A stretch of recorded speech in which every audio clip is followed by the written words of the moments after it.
What if the biggest force shaping our future isn't being governed by anyone?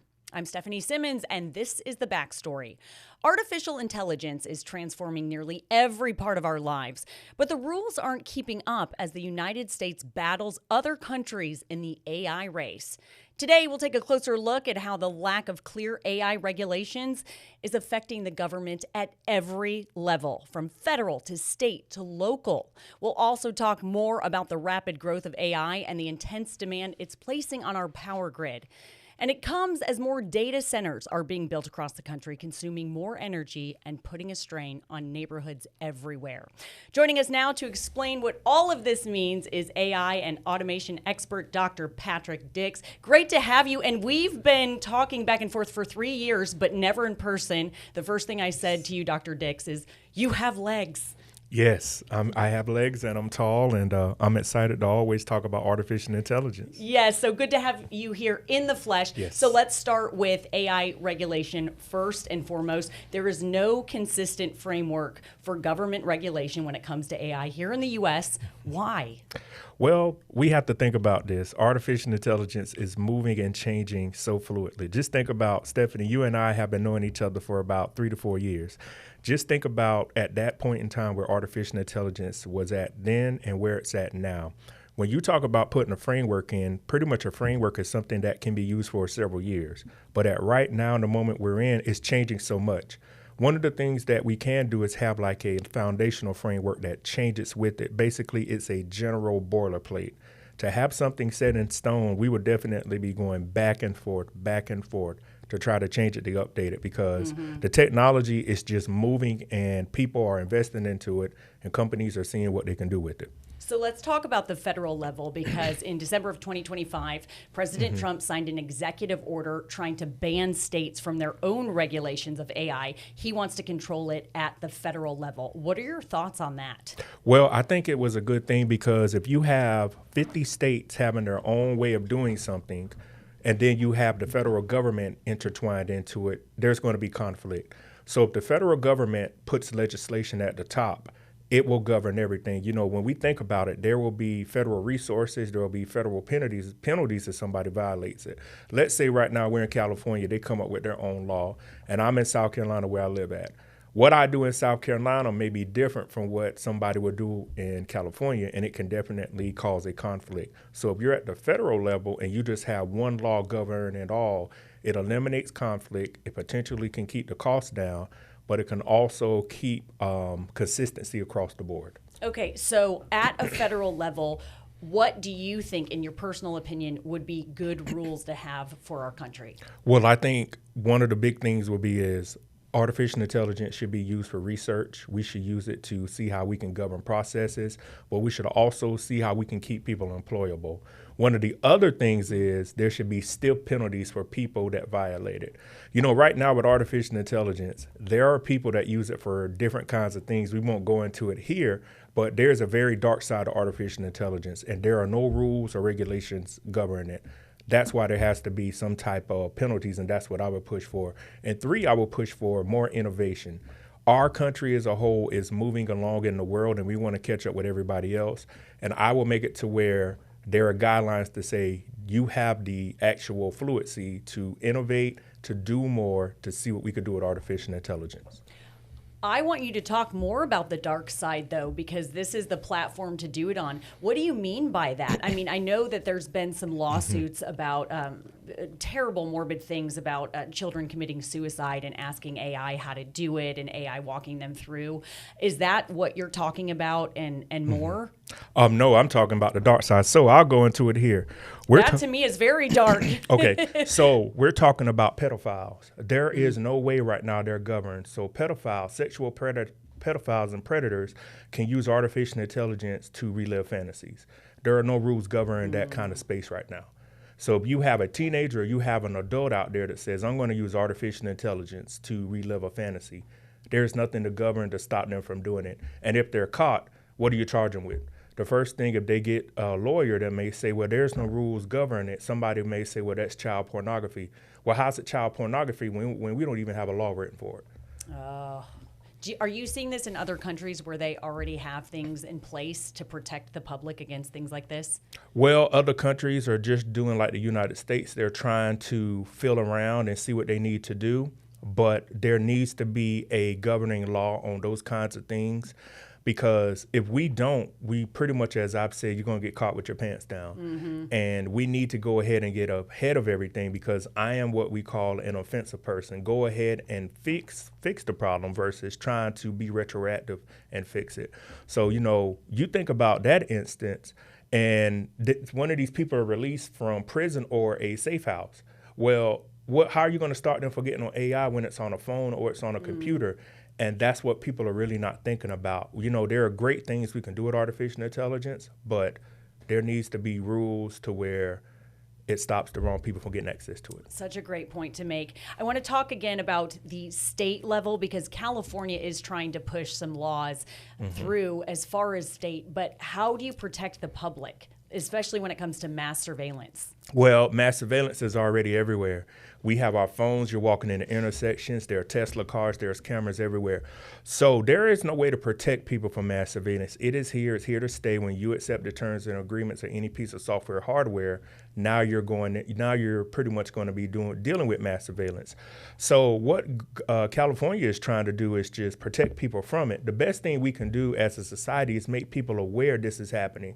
What we need to do as a society as a whole is put this out here and let people know. The days of hiding information and hiding things from people are so old. We need to be very honest with people and say, look, artificial intelligence is here. Automation is here.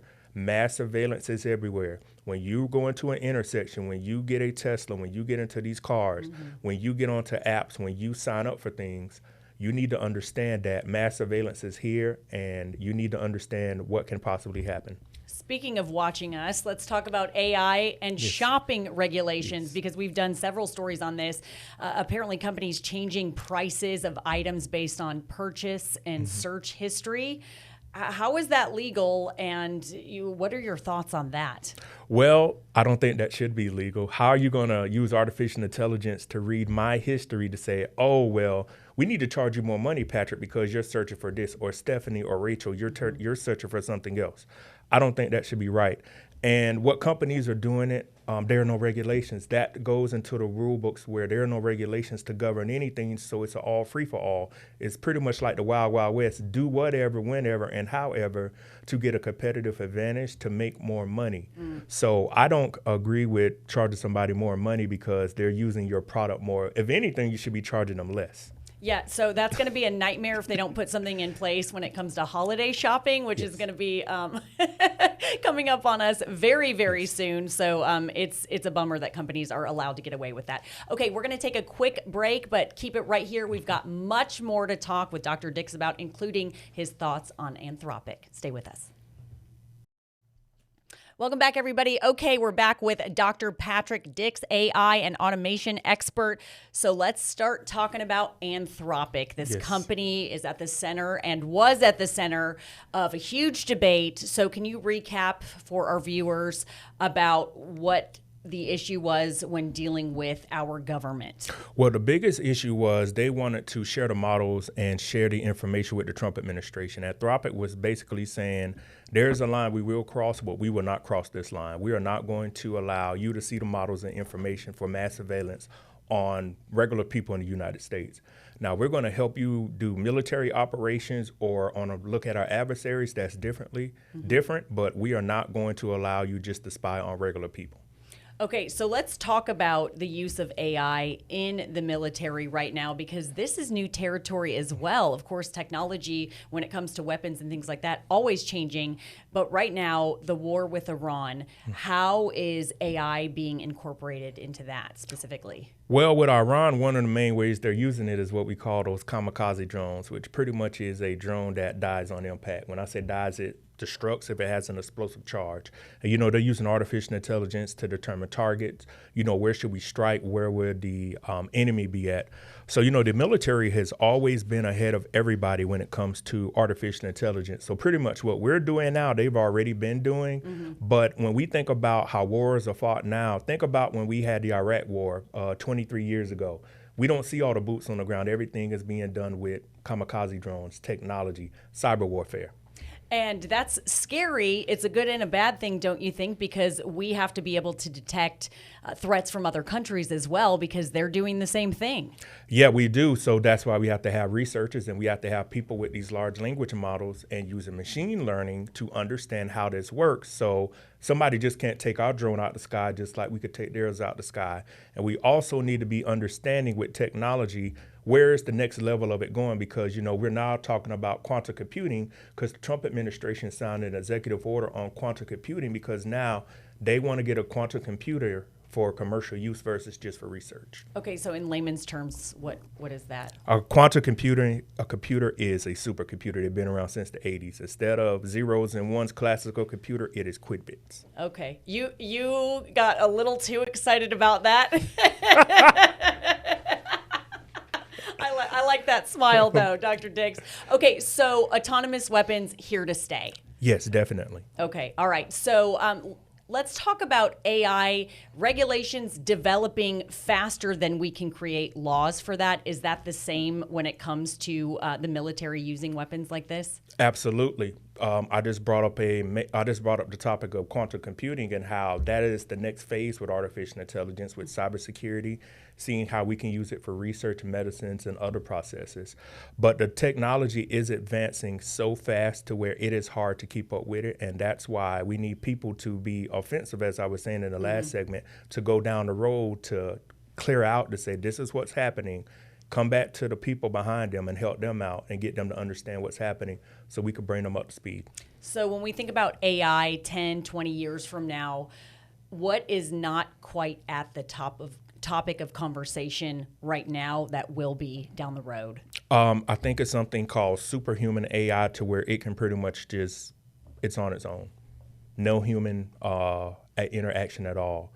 A full living piece of artificial intelligence that's just like you and I talking. Nothing to regulate it. It's just moving through society. So full on robots. Pretty much, like yes. Ex Machina. Yeah. And if I'm not going to ruin the ending, but the ending was not great for humankind. So how do we regulate that? Well, with how we're developing AI, it's only a matter of time before we get to that part of artificial intelligence. Let's say it's super AI to where it doesn't need any human regulations or input. We're advancing and researching, and we want to get the bigger and next best thing to where we want to roll with it. Okay, and we could go on and on about that topic alone, but we want to move on so we have enough time to talk about this. Data centers. Yes. What is the difference between an AI data center and a regular data center, and why is there so much public outcry right now over AI data centers? Well, there are several types of data centers. The main ones that people are having public outcry about are called hyperscale. Those are the ones for the cloud computing, to where you see Google, you see Microsoft and Meta, where they're putting those at. The main thing people are crying about is the resources, the loud noise from it, and the use of water. You have all those servers in there, and it takes a lot of energy. Well, let's say it like this. Computers generate a lot of heat. How do you keep them cool? AC systems and with water. And the public outcry is it's using all of the water. Our water pressure is low, and we need to understand what these centers are doing to the environment. Okay, and that includes the impact on our energy bills. And we're going to stop it right there and take another quick break, but we will be right back so Dr. Dix can answer that for us. All right. Welcome back, everybody. We are talking with Dr. Patrick Dix right now about AI regulation and data centers. So we left it off here, and this is going to impact everyone. The impact of AI data centers on energy bills. Well, right now, people's energy bills are going up. Just to give everybody just a little minor history lesson, the current electrical grid we're working on is the three-phase system. So if companies and what we wanted to do were going to go on the existing outdated system, we would have blackouts. The reason why we have to have these data centers is to have the computation power and an alternate source of power so that these centers can continue to work. So when you hit something and you want AI to help generate something, it can do it.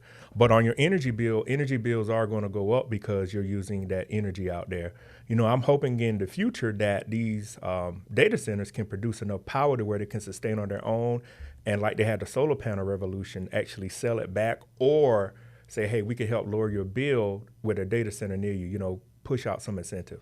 But there's been some really negative things coming out where these AI data centers are being built across the country. So the Nashville Zoo, and we'll get into more of that in just a second, but I went home to Indiana, right in the center of Indiana, where I grew up in a small farm town, and I couldn't believe all of the signs I was seeing where it said no data centers, became politicized, but with all the crops. So when we go back to the Nashville Zoo example, this has become a national example of why people don't want it there, because the zoo itself saying this is going to negatively impact our animals. So tell us more about why people are so upset about this. Well, first of all, I know they're building data centers in rural areas because of the space. Second of all, I don't know why would they want to even build a data center near a zoo, where you have the noise from the data center, you have the heat, you have the lights that can mess up anybody's sleep pattern. I'm for technology growth, but building it even in miles near a zoo would be off the charts to say we have to find a new location. And this is why people in an up-ravel about it, because they're saying these are examples of why we don't need it and why we don't like data centers. But my question to people would be is, if we don't build these data centers, how are we going to get the power? And with the next evolution of jobs being needed, what other jobs are you going to provide if there's no data center to provide that computation power for stuff? But right now there's no zoning laws preventing data centers from happening and wherever the company wants to build. I know the mayor of Nashville was trying to get it pushed through and with the use of eminent domain and laws regarding that, but that may not be the case in every situation. Like I said, I grew up in a farm town in Indiana, and people are upset because it's affecting crops and the water supply. There are no rules or regulations. Everything is freestanding. It's pretty much the Wild Wild West, as I always say. There are no regulations. If they can get the owner to sell the land, and when the engineers do a study to say this will give us the optimum power, it goes there, and then they have to go before the city council or whoever to say, hey, we want to build this. But it goes down to the people. If you know a potential center is coming and you don't like it, or you can get in touch with people, talk to your congressman, talk to your congresswoman, talk to people that are elected to say, hey, the people here don't want this center. We want it, but can they choose another location? So it could come down as far as blocking where a data center ends up being built to petitions and celebrity endorsements, right? I know Brad Paisley was behind the blocking of the one by the Nashville Zoo. Yeah, it comes down to that. But again, the question will be is they're going to build the centers. It's just where they're going to build them at, and how long will that petition last? Because at the end of the day, when you talk about Microsoft, Google, Meta, they're billion-dollar companies. None of us have that kind of money and power. Let's talk a little bit more as far as the positive impact. You mentioned it will create jobs, but will these be long-standing jobs, or will they be one and done once the building is up and running? Well, the jobs to build the facility are going to be there, but the people to run it. What I was talking about is, let's say, for instance, we need people that can work remotely for Microsoft. They would say, if you allowed us to build that data center 5 years ago, we could have had 200 plus people working in this area to support it remotely. Now, without that center, they moved their operation to somewhere else. So I just want people to understand, without some of these data centers, where are people going to work? And when I say work, what kind of jobs are they going to be doing that can be also pushed to that area? So the train's coming. We just have to figure out how to keep it on the tracks. All right. We'll have some final thoughts with Dr. Dixon, AI, after this break. Stay with us. Welcome back, everybody. We should have kept going in the commercial break. Myself, Dr. Dix, and my producer here, Rachel, we just created a plot of a horror movie starring AI. So we want to go back to the robots. You were saying eventually this is where this is going to go. Will these you said eventually like a RoboCop, will it become, do you think, so advanced, this technology, that it will override any regulations or any systems in place to stop it? Well, it definitely won't have. You still have to have humans in to where making some judgment calls. They won't program it. When I say they, companies, to just let it run rogue. But we will have a RoboCop. Think about the high crime areas already in America and around the world. If you were to put a RoboCop there, you're talking about lowering crime, you're talking about saving lives, you're talking about lowering costs. And I know to the listeners or viewers, they're going to say that sounds far-fetched. I'm like, no, RoboCop was from like 1987 and 88. So you're talking 40 years ago. We're going to see something like that, if not sooner or later. Well, you're scaring people here because this is a huge military community and law enforcement as well. So what does that do with the police force now? Well, with the police force now, it doesn't get rid of them. It helps them out. Okay. It allows them. No, this is not replacing jobs. I want people to understand this is another tool to help fight. Just think about if there's a very bad area and you can send a robot to it to say, hey, can you go see what's going on? I mean, they've already used it. They use them for bombs, for everything, the little robots. So just imagine having a robot to help out with law enforcement in the military. Okay, enhance, not replace, but Yes. I do think we still need a kill switch for everything just in case. Okay, so the topic of AI, fluid. There are so many moving parts, but Dr. Dix, we always appreciate your insight and we appreciate you being here. I'm Stephanie Simmons. Thanks for watching, everyone. This is The Backstory.